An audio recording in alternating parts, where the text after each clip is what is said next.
안녕하세요, 미토입니다. 그로테스크한 안티히어로 베놈의 개봉이 코앞으로 다가왔죠. 이번 영상에서는 영화에서 빌런으로 등장하게 될 칼튼 드레이크에 대해 정리해보려 합니다. 리즈 아메드 배우가 맡은 칼튼 드레이크는 라이프 파운데이션이라는 단체의 리더입니다. 라이프 파운데이션은 둠즈데이라는 지구 종말 이벤트를 대비하여 돈 많고 힘 있는 사람들의 생존을 목적으로 만든 단체인데요. 당연히 착한 단체일 리가 없겠죠. 어메이징 스파이더맨 298편에서 데뷔한 칼튼 드레이크는 챈스라는 용병을 고용하는 척 이용하려다가 오히려 스파이더맨과 챈스의 연합에 당하는데 라이프 파운데이션 기지는 파괴되지만 칼튼은 무사히 탈출하게 됩니다. 이후 삼카리아라는 마블 원작 속 국가의 왕을 암살하기 위해 차켄이라는 암살자 용병을 고용하지만 역시 스파이더맨과 팔라딘, 실버 세이블에 의해 실패하게 되죠.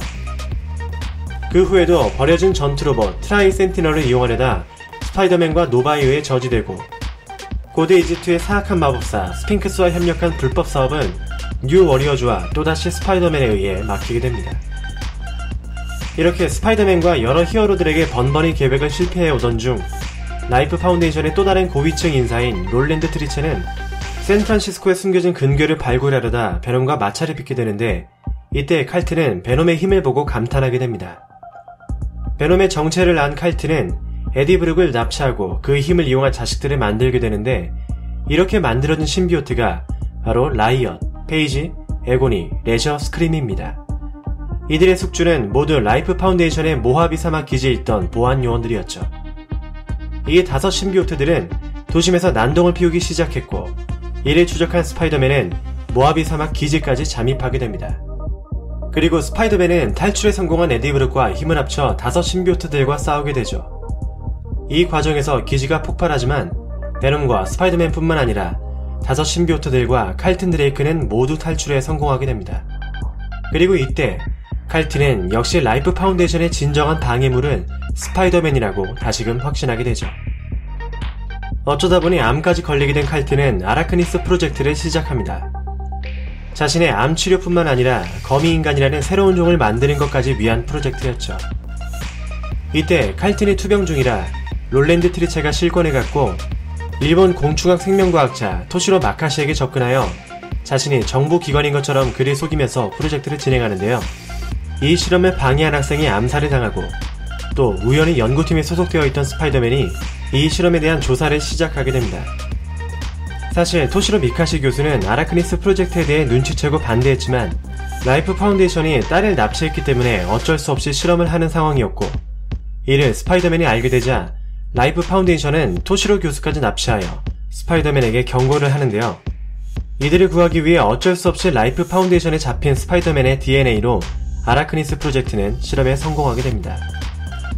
롤랜드는 완성된 약을 칼튼 드레이크에게 주입하는데 사실 이 약은 암 치료 효과가 없었고 오히려 칼튼을 죽음으로 몰고 가는데 약의 부작용인지 칼튼은 죽음 대신 오히려 괴물로 변하게 되죠. 이에 책임감을 느낀 토시로 교수는 칼튼을 제외한 모두를 대피시킨 후 실험실에서 자폭을 하는데 칼튼은 오히려 이전에 완전히 멀쩡한 모습으로 살아남고 스파이더맨과 베놈에게 복수를 다짐합니다. 여기까지 칼튼 드레이크의 원작 스토리인데요.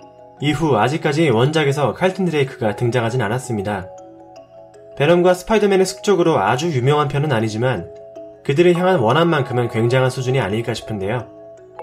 이번 베놈 영화에서도 원작과 비슷한 배경으로 칼튼 드레이크와 롤랜드 트리체가 등장할 것으로 예상됩니다. 원작 스토리에서 말씀드린 롤랜드 트리체가 이번 영화에서 스콧 헤이즈 배우가 맡은 역과 동일 캐릭터가 아닐까 싶기도 하고요. 다만 예고편을 봤을 때 영화 속의 칼튼 드레이크는 호모 아라크니스의 변신보다는 신비오트 중 라이엇 신비오트를 스스로 사용한 것으로 보여집니다. 라이엇 신비오트는 트레버 콜이라는 라이프 파운데이션에 지원한 보안 요원이 숙주였는데요.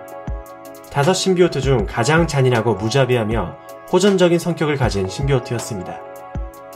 모하비 사막 기지 폭파 때 살아남은 후 5 신비오트들은 생존을 위해 에디 브룩의 베놈 신비오트의 도움을 받으려 하는데요. 이미 최악의 신비오트 빌런 카니지의 탄생을 목격한 에디 브룩은 또 다른 사이코패스 연쇄살인마의 탄생을 막기 위해 5 신비오트를 돕지 않았습니다. 결국 5 신비오트 사이에 균열이 생기고 스크림의 공격에 라이엇이 죽게 되는데요. 나머지 4개의 신비오트가 볼트 교도소에 보관되다가 하나로 합쳐진 것이 바로 하이브리드였습니다. 라이어 신비오트는 고음과 열기에 약하며 초인적인 힘과 내구력, 체력, 힐링 팩터, 벽타기 능력을 가졌고 상대의 스파이더 센스를 무력화하면서 자신만의 스파이더 센스를 갖고 있고 신비오트를 이용해 거미줄이나 곤봉, 망치 등을 만들어내거나 변장도 가능하죠. 이번 영화에서 칼튼 드레이크의 신비오트가 어떻게 묘사될지 역시 재미있는 관전 포인트가 아닐까 싶습니다.